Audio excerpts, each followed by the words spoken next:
আমি ব্যক্তিগতভাবে বিশ্বাস করি যে সমগ্র বাংলাদেশে আমার ইউনিয়ন পর্যায়ের যে সকল নেতৃবৃন্দ আছেন তাদেরকে আমি মনে করি বহুদলীয় গণতন্ত্রের অতন্দ্র প্রহরী।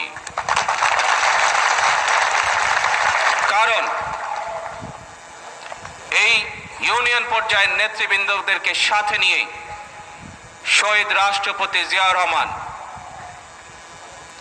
1979 সালে বাংলাদেশে বহুদলীয় গণতন্ত্রের সূচনা করেন। সেজন্যই আমি মনে করি আমার ইউনিয়ন পর্যায়ের সকল নেতৃবৃন্দ হচ্ছেন বহুদলীয় গণতন্ত্রের অতন্দ্র প্রহরী। কাজেই আজকে সমগ্র বাংলাদেশে আপনাদের সকলকে নজর রাখতে হবে, চোখ কান খোলা রাখতে হবে, যেন কেউ শহীদ জিয়া সূচিত বহুদলীয় গণতন্ত্র যেটা সূচনা করেছিলেন, শুরু করেছিলেন শহীদ জিয়া, সেই গণতন্ত্র নস্যাৎ করতে না পারে।